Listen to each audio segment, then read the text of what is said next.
പരസ്പരമുള്ള ബന്ധമെന്ന് പറഞ്ഞാൽ അതൊരിക്കലും നമ്മൾ ഒന്നിനെയും കൺട്രോളിലാക്കുന്നതല്ല. കാരണം എല്ലാത്തിനും ഇതുപോലെ ഒഴുകാനുള്ള ഒരു കഴിവ് ഈ പ്രപഞ്ചത്തിൻ്റെ ഭാഗത്ത് നിന്നുണ്ട്.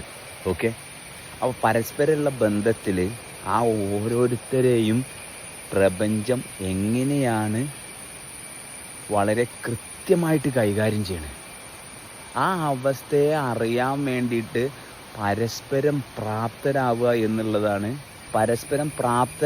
എന്നുള്ളതാണ് ഒരു ബന്ധം കൊണ്ട് അർത്ഥമാക്കുന്നത്. അല്ലാതെ ഒരാൾ കുറേ കാര്യങ്ങൾ പറഞ്ഞു കൊടുത്ത് ഒരാൾ മേൽക്കോയ്മയായി മറ്റേ ആൾ താഴെ നിന്ന് അങ്ങനെയൊന്നും ബന്ധങ്ങൾ ഉണ്ടാവാൻ പോണില്ല. മനസ്സിലായ? ബന്ധമെന്ന് പറയുമ്പം ആ രണ്ട് കൂട്ടർക്കും, അതായത് അവിടെ ആരും ഒന്നും ക്ലെയിം ചെയ്യാതെ, ഒരാളുടെയും ഈഗോ കൊണ്ടുവരാൻ സാധിക്കാതെ, അല്ലാതെ ഈഗോ കൊണ്ടുവന്നിട്ട് അതുമായിട്ട് കോൺഫ്ലിക്റ്റ് ആയിട്ട് എനിക്ക് പ്രശ്നമില്ല എന്ന് പറയുന്നിടത്തല്ല. കാരണം രണ്ടുപേരും ഇൻഡിവിജ്വലായിട്ടിരിക്കുന്ന അവസ്ഥ ഈ പ്രപഞ്ചത്തിൻ്റേത് മാത്രമാണെന്നും നമ്മൾ തമ്മിൽ പരസ്പരം ആശ്രയിക്കുന്നത് ആ അറിയുന്ന അല്ലെങ്കിൽ ആ പരാശ്രയമായിട്ട് കിടക്കുന്ന ആ അവസ്ഥയെ അറിയാൻ വേണ്ടിയിട്ട് മാത്രമാണെന്നുള്ള തിരിച്ചറിവിൽ നിന്നാണ് ഒരു ബന്ധം ഉണ്ടാവുന്നത്.